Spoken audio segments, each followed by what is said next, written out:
Good morning students. आज हम पढ़ेंगे क्लास 9th इंग्लिश का सप्लीमेंट्री रीडर। और सप्लीमेंट्री रीडर का जो इंग्लिश में पहला लेसन है वो है the last child. The last child के जो राइटर हैं वो मुल्क राज आनंद हैं। और चैप्टर को पढ़ने से पहले हम थोड़ा बहुत राइटर के बारे में भी डिस्कस करेंगे।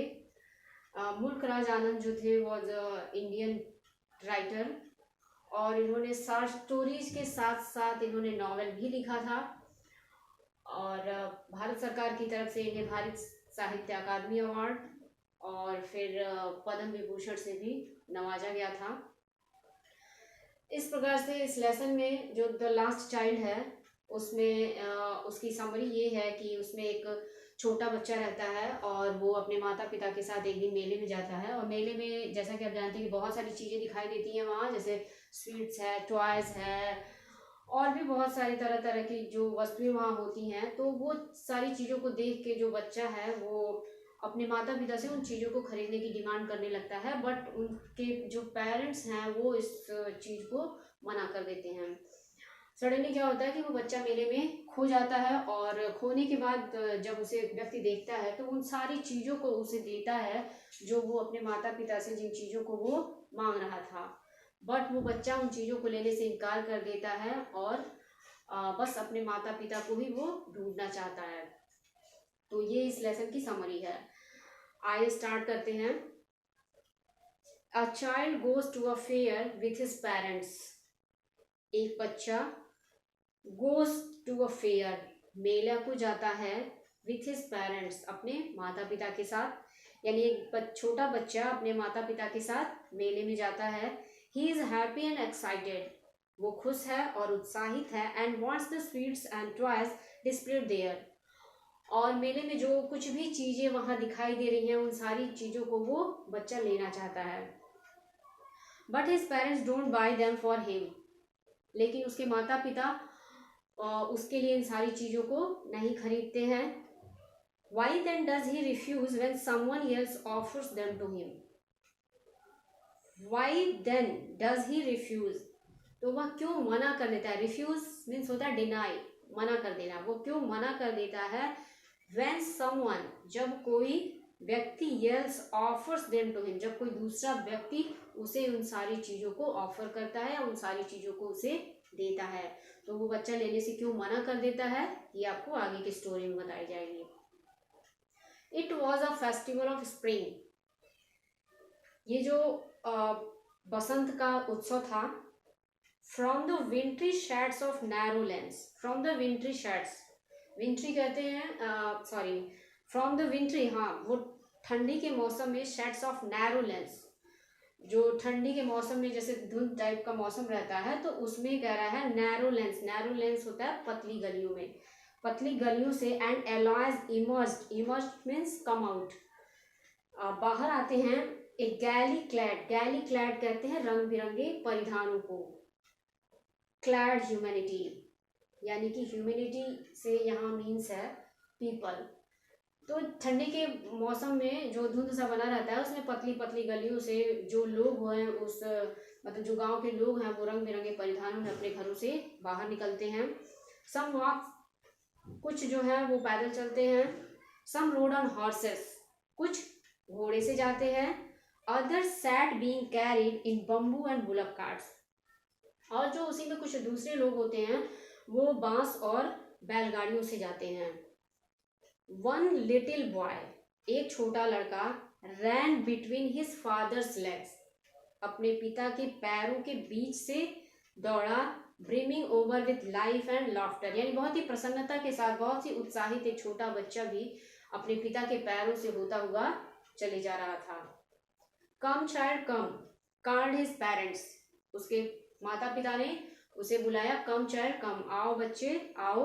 As he lagged behind, lagged behind means होता है लेफ्ट बिहाइंड, यानी कि वो पीछे जब छूट जाता था, जब बच्चा पीछे छूट जाता था तो उसके माता पिता उसे बुलाते थे। अब पीछे क्यों छूट जाता था? Fascinated, fascinated by the toys in the shop that lined the way, यानी कि जब वो मेले के रास्ते में जा रहा था तो रास्ते में जब जो खिलौनों से सजी दुकानें थी, उन दुकानों के खिलौनों के प्रति आकर्षित होकर जो बच्चा था वो पीछे छूट जा रहा था, और पीछे छूटने की वजह से उसके माता पिता जो थे वो उस बच्चे को बुलाने लगे। ही हरी टूवर्ड्स हिज पेरेंट्स, तो जब वो उसके पेरेंट्स उसको बुलाते हैं तो वो जल्दी से उनके पास आ जाता है। His feet obedient to their call, जैसे ऐसे लगता है कि हिज फीट ओबीडियंट, उसके जो पैर हैं वो आज्ञाकारी हैं, टू देयर कॉल, उनकी आवाज पे। यानी कि राइटर का ये मीन्स है कि जो वो माता पिता उसके जब भी उसके कहते हैं, यानी माता पिता के प्रति वो आज्ञाकारी है, जब भी वो उसको बुलाते हैं तो वो उनके पास दौड़ के चला आता है। His eyes still lingering on the receding toys, his eyes still, still मतलब अब भी, हिज आइज उसकी आंखें, lingering on the receding toys उन्हीं खिलौनों पे थी जो पीछे छूट गई थी, यानी जो दुकानों पे खिलौने लगी थी अभी भी उसकी जो आंखें थी उन्हीं खिलौनों पे थी। As he came to where they had stop to wait for him, as he came to where, जैसे ही वो वहां गया, कहाँ पे, they had stopped to wait him, जहाँ पे वे उसका इंतजार कर रहे थे, वे मीन्स उसके पेरेंट्स जहाँ पे उसका इंतजार कर रहे थे, जब वो वहां पहुंचा, he could not suppress the desire of his heart, तो वो अपने मन की इच्छा को दबा नहीं सका, अपने मन की इच्छा को रोक नहीं सका। इवन दो, यद्यपि, ही वेल न्यू, वो अच्छी तरह जानता था, the old cold stare of refusal in their eyes, वो अच्छी तरह जानता था कि उसके माता पिता उसकी इस बात को मना कर देंगे, फिर भी वो अपनी इच्छा को उनके सामने व्यक्त करता है। I want that toy, he pleaded, pleaded means होता है रिक्वेस्टेड, उसने अपने माता पिता से निवेदन किया, रिक्वेस्ट किया, आई वॉन्ट दैट टॉय, मैं उन खिलौनों को चाहता हूँ या मुझे वो खिलौने चाहिए। His father looked at him red eyed, उसके पिता ने उसकी लाल आंखों से देखा, रेड आइड का मतलब गुस्से से, लाल आंखों का मीन्स होता है गुस्से से देखा।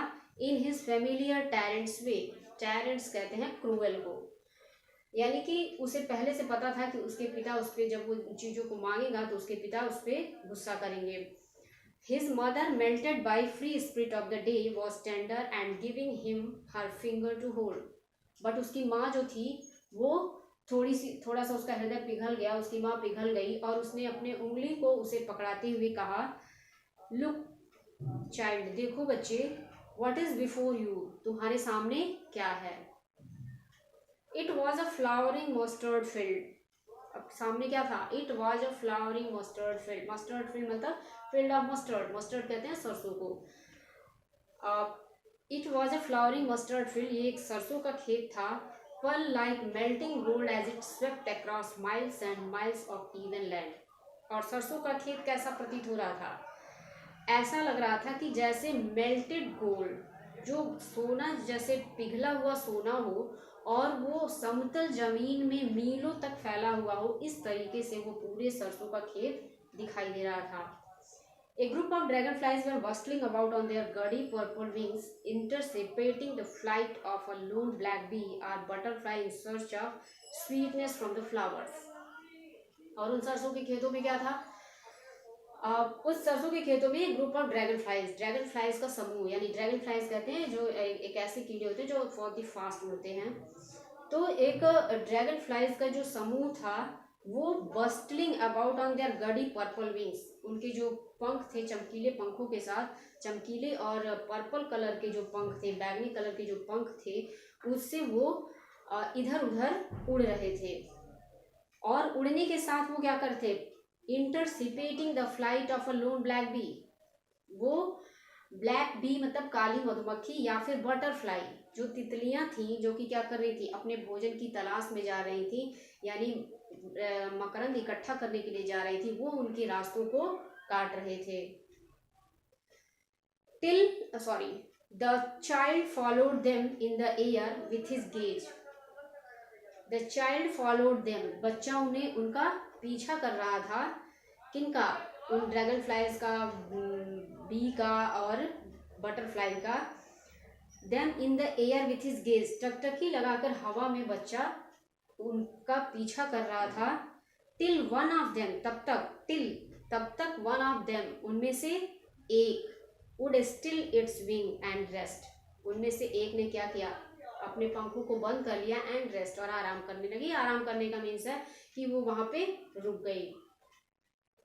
तो उसके बाद क्या होता है कि जब वो रुक जाती है तो and he would try to catch it. जब वो कीड़े मकोड़े रुकते हैं तो जो बच्चा है वो उन्हें पकड़ने की कोशिश करता है। He would try to catch it, वह उसे पकड़ने की कोशिश करने लगा। But it would go fluttering flapping up into the air. लेकिन जैसे ही बच्चा पकड़ने गया, वो जो कीड़े मकोड़े थे पंख को फड़फड़ाते हुए वापस हवा में उड़ गए।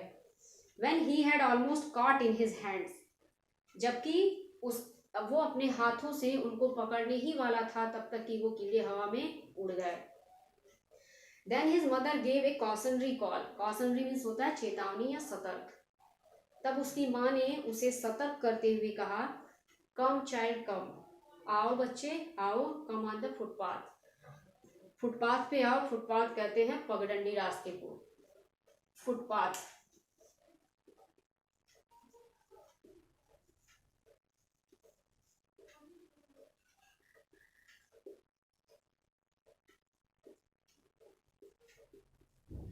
पगडंडी रास्ता यानी कि आओ बच्चे पगडंडी रास्ते पे आओ। पगडंडी मीन्स होता है जो पतला रास्ता होता है। He ran towards his parents' galley and walked abreast of them for a while. He ran towards his parents' galley. Galley मतलब प्रसन्नता के साथ वो अपने माता पिता के पास वापस आ जाता है। And walked abreast, और कुछ क्षण, them for a while, कुछ क्षण वो उनसे पीछे चलता है। Being however soon he left behind, attracted by the little insect and worms along the footpath that they were teeming out from their hiding places to enjoy the sunshine. और पीछे होने के बाद जल्दी ही वो उन्हें पीछे छोड़ देता है। Attracted by the little insect, किस वजह से वो पीछे हो जाता है कि वो जो छोटे छोटे कीड़े मकोड़े थे वो उनसे आकर्षित होकर पीछे छूट जाता है। और वो कीड़े मकोड़े क्या थे, फ्रॉम देयर हाइडिंग प्लेस, अपने छुपे हुए स्थानों से, अपने रहने वाले स्थानों से बाहर निकल के आ रहे थे। क्या करने के लिए, एंजॉय द सनशाइन। चूंकि ठंडक का मौसम था इसलिए धूप निकली हुई थी, इसलिए वो धूप का आनंद लेने के लिए छोटे छोटे जो कीड़े मकोड़े थे वो सड़क पे आ गए थे, फुटपाथ पे आ गए थे। Come child come, his parents called from the shed of a grove where they had seated themselves on the edge of a well. अब उसके जो माता पिता हैं वो बच्चे का इंतजार करने लगे। कहाँ पे, ग्रोव, एक पेड़ों का कुंज था, यानी पेड़ों का कुंज मतलब था बागीचा। ग्रोव कहते हैं बागीचे को, पेड़ों का कुंज था, वहां उसके माता पिता उस बच्चे का इंतजार करने लगे। कहाँ बैठ के, एक कुएं के किनारे पे बैठ के उसका इंतजार करने लगे और बोले, कम चाइल्ड कम, आओ बच्चे आओ। ही रैन टूवर्ड्स देम, वो उनकी तरफ दौड़ा चला आया। A shower of young flowers fell upon the child as he entered the grove. A shower of young flowers, एक छोटा सा फूल, young flowers में छोटा सा फूल, fell upon the child, उस बच्चे पे गिरा। As he entered the grove, जैसे ही वो बागीचे में प्रवेश किया, entered, प्रवेश किया, एक छोटा सा फूल उस बच्चे के ऊपर गिरा। And forgetting his parents, और वह अपने माता पिता को भूल गया। He began to gather the raining petals in his hands, और जब वो छोटा फूल बच्चे के ऊपर गिरता है तो अब वो अपने माता पिता को भूल जाता है और फिर क्या करने लगा, ही बिगेन, उसने स्टार्ट कर दिया, टू गैदर, गैदर मीन्स होता है इकट्ठा करना, to gather the raining petals, जो पंखुड़ियां उसकी गिरी हुई थी, इन हिज हैंड्स, अपने हाथों में, यानी गिरी हुई पंखुड़ियों को अपने हाथों में इकट्ठा करना शुरू कर दिया।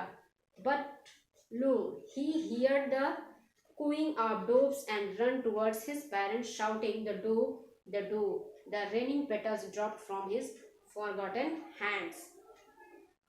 फिर क्या होता है, बट लो, यानी कि जब वो बच्चा झुरमुट में प्रवेश करता है उसके ऊपर जो फूल गिरते हैं तो अपने माता पिता को भूलकर वो फूलों की पंखुड़ियों को हाथों से इकट्ठा करने लगा। और उसने एक डोव, एक चिड़िया होती है, वो उसकी आवाज सुनी और अपने माता पिता की ओर वो ये कहते हुए दौड़ा कि देखो ये डोव है, डोव है।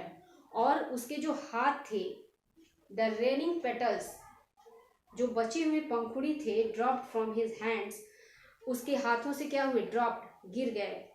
उसके हाथों से, यानी कि अब वो डॉग देख के वो उन फूलों को भी भूल गया और दौड़ते हुए जब अपने माता पिता के पास जाता है तो उसके हाथ से में जो पंखुड़ियों को इकट्ठा किया था वो सारे पंखुड़ी जमीन पे गिर जाते हैं। कम चाइल्ड कम, आओ बच्चे आओ, they call to the child, वे बच्चे को बुलाने लगे, who had now gone running in wild capers around the banyan tree. और बच्चे को पुकारने लगे कि आओ बेटे आओ। अब बच्चा बरगद के पेड़ के चारों ओर दौड़ रहा था। They called the child who had now, जो कि अब gone running the wild capers round the banyan tree, एक पुराना बनियान यानी बरगद का पेड़ था उसके चारों तरफ दौड़ने लगा। And gathering him up they look the narrow winding footpath which led to the fair through the mustard fields. और दौड़ने के साथ वो क्या करने लगा, उसको साथ लेकर उन्होंने एक बच्चे को लेकर एक घुमावदार रास्ता, gathering him to they took the narrow winding footpath, एक पतला सा रास्ता उन्होंने लिया जो कि क्या था, which led to the fair through the mustard field, जो कि सरसों के खेत से होता हुआ मेले की तरफ जा रहा था। एक बार और इसका नीचे वाले का, कम चाइल्ड कम, आओ बच्चे आओ, दे कॉल्ड द चाइल्ड, बच्चे को बुलाने लगे, जो कि बच्चा क्या कर रहा था, एक पुराने बरगद के पेड़ के चारों तरफ दौड़ने लगा। और उसके बाद वो बच्चे को लेकर एक पतला सा रास्ता पकड़े, पतला सा फुटपाथ पकड़े, जो कि सरसों के खेत से होता हुआ मेले की तरफ जा रहा था। ये आज की वीडियो में बस इतना ही। इसके आगे के एक्सप्लेनेशन आपको दूसरे वीडियो में दिया जाएगा। Thank you so much.